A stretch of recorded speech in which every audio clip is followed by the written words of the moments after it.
Hello students, twelfth commerce business studies में आपका chapter number 7 हम डिस्कस कर रहे हैं, जिसका नाम है सेल्स प्रमोशन।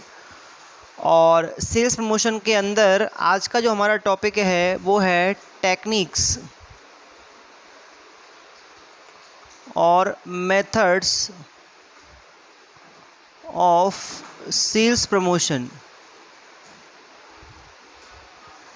यानी कि विक्रय संवर्धन की कौन कौन सी विधियाँ जो कंपनीज़ हैं वो काम में लेती हैं, उनके बारे में हम डिस्कस करेंगे। ये आपके चैप्टर का एक मोस्ट इम्पॉर्टेंट पार्ट है और मोस्टली जो आपका क्वेश्चन आता है वो आपका इसी टॉपिक में से आता है। तो हम टेक्निक्स की बात कर रहे हैं और टेक्निक्स में आपके जो टेक्निक्स हैं उनको डिवाइड किया गया है 3 पार्ट्स में। एक्चुअल में क्या होता है, मैंने आपको बताया था इस बारे में कि कोई भी जो कंपनी होती है, कोई भी जो ऑर्गेनाइजेशन होता है, वो अपने प्रोडक्ट्स को की सेल को बढ़ाने के लिए जो कंज्यूमर है उसको और साथ में जो डीलर है, जो माल बेचने वाला शॉपकीपर है, ट्रेडर है, उनको भी क्या करता है, दोनों को मोटिवेट करता है कंज्यूमर्स को ज़्यादा से ज़्यादा परचेज़ करने के लिए और ट्रेडर को ज़्यादा से ज़्यादा सेल करने के लिए। तो इसलिए अब क्या है कि उनके जो सेल्स प्रमोशन मेथड्स होंगी वो दोनों के लिए होंगी, ठीक है। वैसे अगर हम सिलेबस के अकॉर्डिंग डिस्कस करें तो हमारे यहाँ 3 कैटेगरीज में डिवाइड किया गया है सेल्स प्रमोशन मेथड्स को। नंबर फर्स्ट पे आता है on the basis of product, उत्पाद के आधार पर अगर हम पढ़ेंगे तो इसमें आपकी कैटेगरी बनेगी। नेक्स्ट आता है on the basis of area, क्षेत्र के आधार पर इसको बांटा जाएगा। और नंबर थर्ड पे है on the basis of objective, उद्देश्य के आधार पर कि आप किस तरह के काम के लिए क्या उद्देश्य रखकर इन मेथड्स को यूज़ कर रहे हैं। तो मैं आपको बता दूं, अगर हम प्रोडक्ट के हिसाब से पढ़ते हैं तो प्रोडक्ट के हिसाब से आपके जो सेल्स प्रमोशन टेक्निक्स होंगी उनको 2 भागों में बांटा जाएगा। पहला भाग जो है आपका वो है कंज्यूमर प्रोडक्ट्स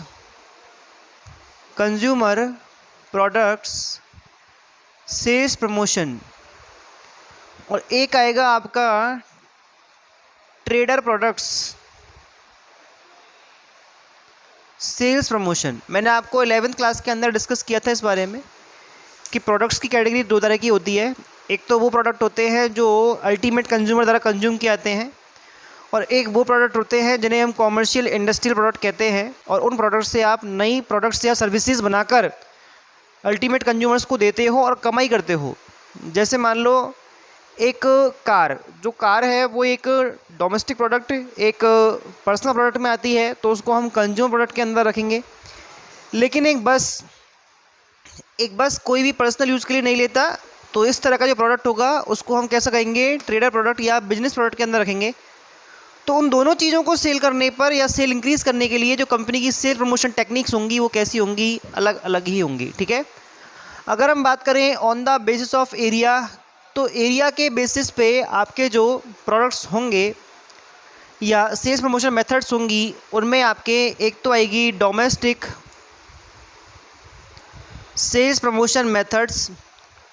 डोमेस्टिक का मतलब होता है देश के अंदर, जो आपकी जोग्राफिकल बाउंड्रीज़ हैं उनके अंदर जब आप अपने प्रोडक्ट्स को क्या करोगे, बेचोगे, तो उसके लिए आप कौन सी टेक्निक्स यूज़ करोगे।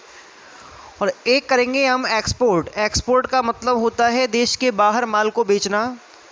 तो एक्सपोर्ट सेल प्रमोशन मेथड्स, यानी कि वो मेथड्स जो आउटसाइड कंट्री माल को बेचने पर कोई कंपनी ऑफ़र करेगी, उन चीज़ों के बारे में हम बात करेंगे यहाँ।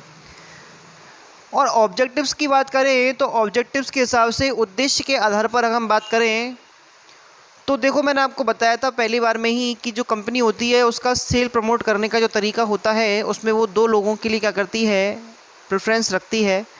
पहला है आपका कस्टमर, कि हम कस्टमर को ज़्यादा से ज़्यादा परचेज़ करने के लिए मोटिवेट करें। और दूसरा होता है डीलर। भाई देखो, डीलर के पास बहुत सारी वैरायटीज़ है। आज हम एक डिपार्टमेंटल स्टोर की बात करें तो वहाँ पर ढेर सारी वैरायटीज़ होती हैं एक ही प्रोडक्ट की। अब जो डिपार्टमेंटल स्टोर का जो मैनेजर है या ओनर है वो किसी एक पर्टिकुलर प्रोडक्ट को ज़्यादा से ज़्यादा बेचने के लिए मोटिवेट तब होगा जब कंपनी उसको कुछ ज़्यादा क्या कर रही होगी, फ़ायदा पहुंचा रही होगी। और ये जो सारे फ़ायदे हैं वो आपके इन मेथड्स के अंदर काउंट होते हैं। तो यहाँ पर हम डिस्कस करेंगे consumer oriented sales promotion methods, और यहाँ नंबर सेकंड में बात करेंगे अपन trader oriented sales promotion methods. यानी कि ऑब्जेक्टिव क्या है आपका? ऑब्जेक्टिव आपको कंज्यूमर्स को ज़्यादा परचेजिंग के लिए मोटिवेट करना है या डीलर्स को ज़्यादा सेल करने के लिए मोटिवेट करना है। उन दोनों के पर्पस को देख के, ऑब्जेक्टिव को देखकर फिर आप क्या कर रहे हो, सेल्स प्रमोशन टेक्निक्स को लॉन्च कर रहे हो। और ऐसी जो आपकी टेक्निक्स होती हैं वो आपकी कैसी होंगी, डिफरेंट होंगी एक दूसरे से। तो आपके सिलेबस में जो ये दो बेसिस हैं, प्रोडक्ट के बेसिस पे और एरिया के बेसिस पे, इनका कोई डिस्क्रिप्शन नहीं दिया गया है। हमारा जो सिलेबस है उसमें ऑब्जेक्टिव बेसिस ही दिया गया है, तो इसी को हम फाइनली पढ़ेंगे।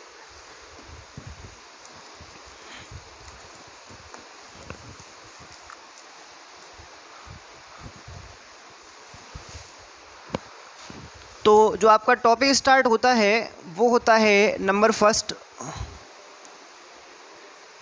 कंज्यूमर सेल्स प्रमोशन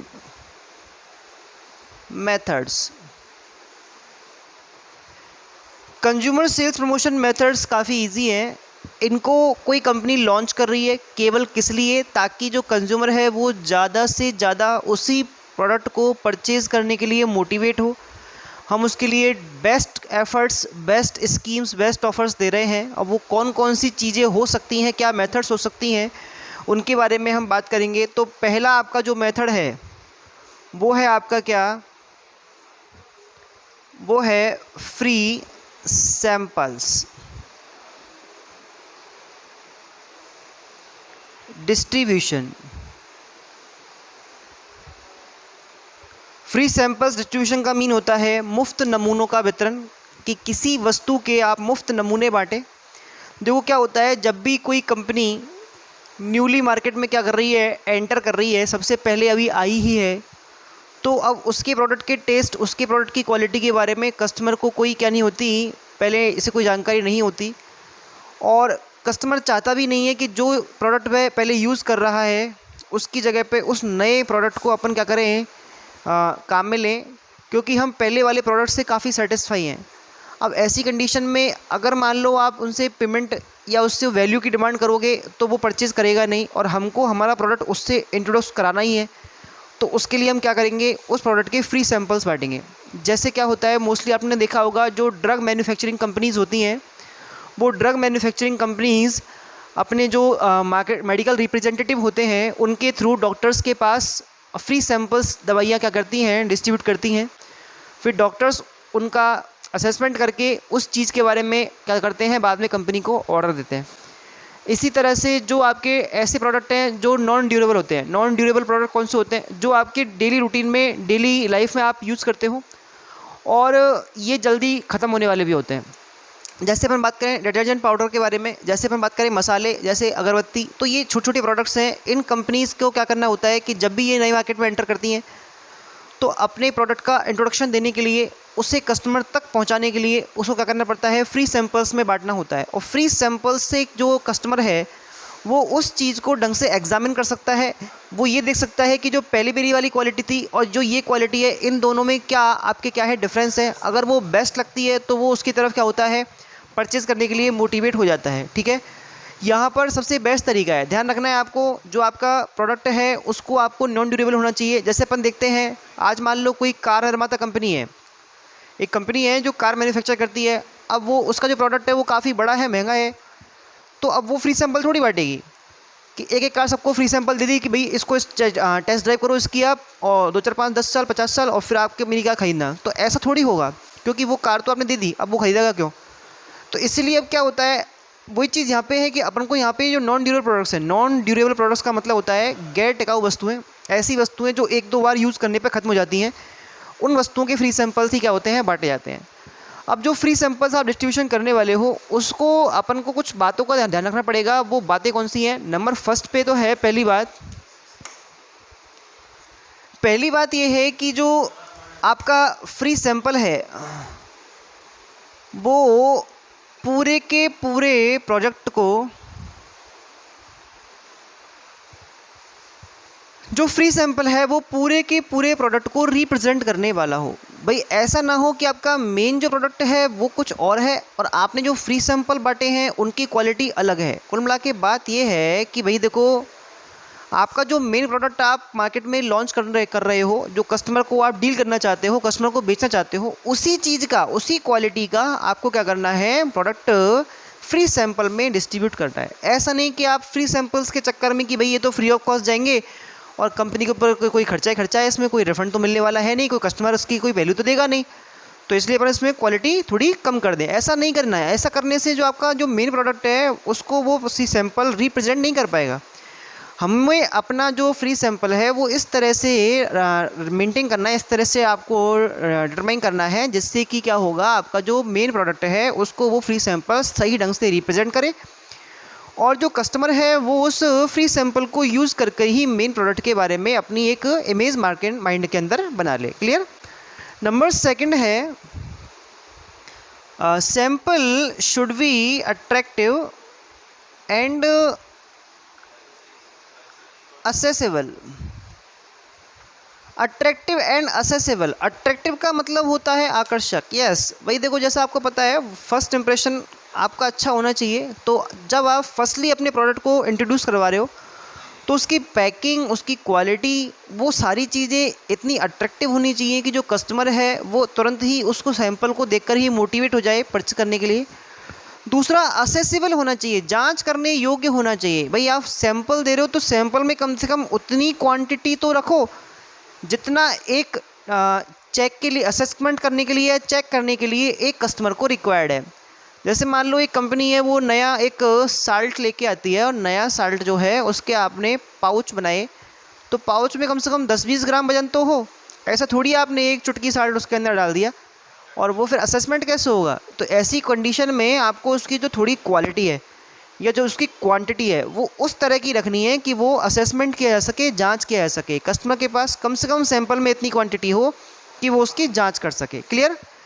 तीसरा जो है, नंबर थर्ड, सैंपल पे आपको क्या करना है, लिखना भी है। कैसे लिखना है आपको लिखना है not for sale, not for sale, या आपको लिखना है सैंपल कॉपी। जैसे आपने देखा होगा जब कोई नई कंपनी कोई गुटखा, बीड़ी, सिगरेट वगैरह या इस तरह के प्रोडक्ट्स लेके आती है तो उन सारे प्रोडक्ट्स पे इस तरह से लिखा जाता है। जैसे मान लो अभी कोई कंपनी है और वो कंपनी क्या करती है, बुक पब्लिशिंग का काम करती है, तो वो बुक पब्लिशिंग कंपनी जगह जगह स्कूल्स में जाके अपनी बुक्स रिलेटेड टीचर्स को क्या करती है, फ्री ऑफ कॉस्ट देती है। तो उस पर स्पेशली लिखा होता है स्पेसिमेन कॉपी या सैंपल कॉपी। फिर जब टीचर उस बुक से सेटिस्फाई होते हैं कि हाँ इसमें मैटर अच्छा है, वास्तव में क्वालिटी चीज़ रखी है इसके अंदर, जो मैटर है वो बोर्ड एग्जाम के हिसाब से भी अच्छा है, तो फिर उस चीज़ के बारे में वो सजेशन देते हैं किसको, बच्चों को, और फिर बच्चे उस चीज़ को क्या करते हैं, मार्केट से परचेज़ करते हैं। तो इससे फ़ायदा किसको मिलता है, कंपनी को मिलता है। तो वही चीज़ यहाँ पर है। यहाँ पर क्या हो रहा है कि यहाँ पर जो आपने नॉट फॉर सेल या सैंपल कॉपी लिखा है, इससे ये चीज़ पता चल रही है कि आपका जो प्रोडक्ट है वो क्या है, सैंपल कॉपी के फॉर्म में है। इसकी जो ओरिजिनल कॉपी है, इसकी जो क्वालिटेटिव प्रोडक्ट्स की जो मेन कॉपी है वो आपको परचेज़ करने पर एक वैल्यू पेमेंट करने पर काउंटर से ही मिलेगी। ठीक है? तो ये चीज़ें आपको फ्री डिस्ट्रीब्यूशन या फ्री सैंपल डिस्ट्रीब्यूशन के टाइम पे आपको ध्यान रखनी है। ठीक है? नेक्स्ट हम डिस्कस करते हैं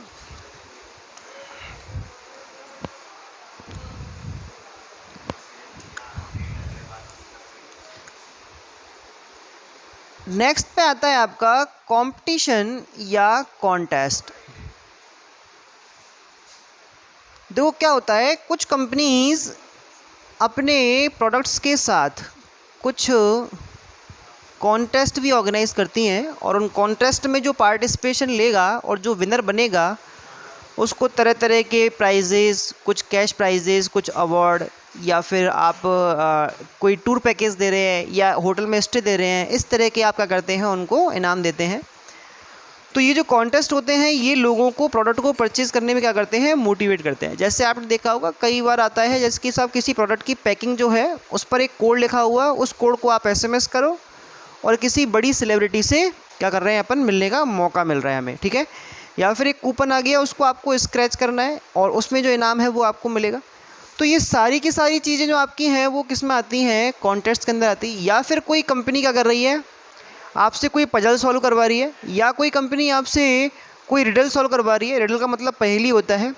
इसके अलावा कोई कंपनी कह रही है कि आप में से कोई भी कस्टमर हमारे प्रोडक्ट के लिए एक स्लोगन दो और जो अच्छा स्लोगन देगा उसको कैश प्राइजेस दिया जाएगा या उसको एक फ़िक्स टाइम पीरियड तक वो प्रोडक्ट फ्री दिया जाएगा। तो ये सारे के सारे जो कॉन्टेस्ट होते हैं वो कॉन्टेस्ट लोगों को उस प्रोडक्ट को परचेज़ करने के लिए क्या करते हैं, मोटिवेट करते हैं। इसमें जब आप कॉन्टेस्ट में पार्टिसिपेट करते हो तो आपको जो प्रोडक्ट है उसकी पैकिंग का कोई पार्ट या उसको परचेज़ करने पे जो आपको कैश मेमो मिला होगा यानी कि रसीद मिली होगी, उसको आपको क्या करना पड़ता है, लगाना पड़ता है साथ में, और उसके माध्यम से आप क्या कर सकते हैं, कॉन्टेस्ट में पार्टिसिपेट कर सकते हैं। तो इसमें पार्टिसिपेशन जो होता है उसमें विनर चाहे कोई भी हो, लेकिन हमें इंटरेस्ट आता है, कुछ हम हटके क्या कर रहे हैं, कंपनी के लिए कर रहे हैं, कंपनी में हमको एक पॉसिबिलिटी रहती है कि हम जीत भी सकते हैं। तो इस चीज़ के चक्कर में क्या है, लोग ज़्यादा से ज़्यादा उस प्रोडक्ट को परचेज़ करते हैं ताकि बार बार उस कॉन्टेस्ट में पार्टिसिपेट करने का मौका मिले, और ऐसा करने से जो कंपनी है उसकी सेल बढ़ जाती है, ठीक है। तो इस तरह से जो कंज्यूमर सेल्स प्रमोशन मेथड्स हैं, इनमें आपने जो मोस्टली जो मेन आपकी जो 2 मेथड्स हैं उनके बारे में डिस्कस किया आज क्लास में, जिसमें आपने फ्री सैंपल के बारे में और कॉन्टेस्ट के बारे में पढ़ा। नेक्स्ट बात हम करेंगे अगले लेक्चर में, ठीक है। Thank you.